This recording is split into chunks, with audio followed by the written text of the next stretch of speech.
你作为一个老师，难道就是非黑即白吗？你作为一个老师非黑即白，好可怕！他们的教育制度怎么办？怎么办？在台湾有50%的青年是一出社会就负债的哦，所以不要跟我们讲说什么啊，可以用助学贷款啊，或者你可以自己打工半工半读。大学之后我开始半工半读，然后我大学的二专我考到国立，我为什么考到国立？我就知道私立太贵，所以我更努力。我知道这个钱的重要性，所以我更努力的学习，我考到国立的，然后减轻我的那个压力，然后继续半工半读，然后就这样一直到了2技，因为我玩音乐开始不认真读书，就要考到私立的系后吧，压力就更大了，压力更大，我半工半读我就更认真。告诉你啊，现在基本工资时薪才160块1个小时啊！如果一个大学学费6万块1个学期，你要打工打多久才能够付得起你的学费？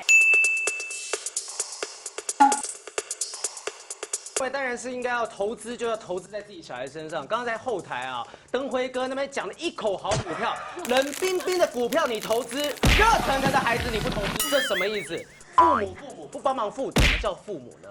现在你把所有的资金投入金融股，年利那个报酬率有6%，我为什么要浪费钱，浪费这个不到2%的利息？然后让他去缴这个大学的这个房贷，我为什么不让他学到自我金钱管理跟自我独立？我本身是个老师之外，我想跟大家分享一个概念哈，你会跟他说哦，你不要这样子，你要爱惜钱，你要珍惜钱，你觉得讲了他就会听？那我想问问对面同学，当父母跟你说不要去演艺圈啊，不要去演艺圈啊，好好念书的时候，你有好好做这件事情吗？你没有嘛，你还不想要做自己的事情？所以啊，我不是说你不要紧张，怎么对号入座了呢？对不对？不要紧张。如果你真的爱自己的孩子，那么这一点点的事情你都不愿意做的话，难道你要在孩子毕业之后出社会跟大家讲说，我很感谢我爸妈1毛钱都没有给我，但我现在他讲这句话的时候，绝对不会是感谢爸妈的。刚刚讲完，齐妈已经靠在我肩膀上面了，有没有注意到今天我们是情侣装呢？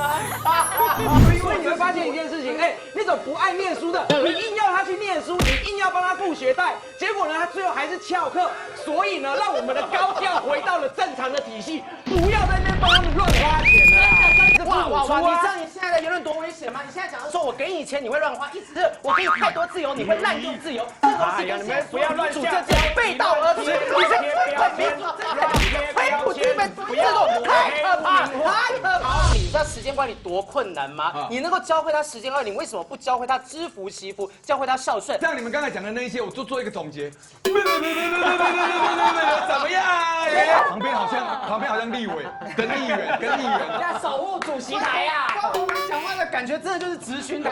哎，我跟你讲啦，议员啊，这个市长，这个你以后真的适合从政。延毕的情境是因为他贪玩，不代表所有延毕的人都是因为贪玩嘛。就说付不付，不要逃避。我可以去针对不同的情境嘛，我可以针对不同情境嘛。你作为一个老师，难道就是非黑即白吗？你作为一个老师非黑即白，好可怕！他们的教育制度怎么办？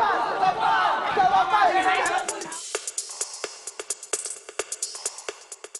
你有话想说却苦无发声的管道吗？你对事情有不同的见解却无人倾诉吗？年轻学子们站出来，说出你们的想法，让我们听听年轻人的心声。闹辩风向，强力征求学生辨识，只要你敢说，我们就敢要。赶紧拍摄影片，然后发送到我们以下的信箱，就会有专人跟你联系。还有，别忘了订阅我们闹辩风向的 YT 频道，按赞，开启小铃铛，就不会错过我们精彩的辩论哦。各位朋友，闹辩风向，敢嘴就来辩。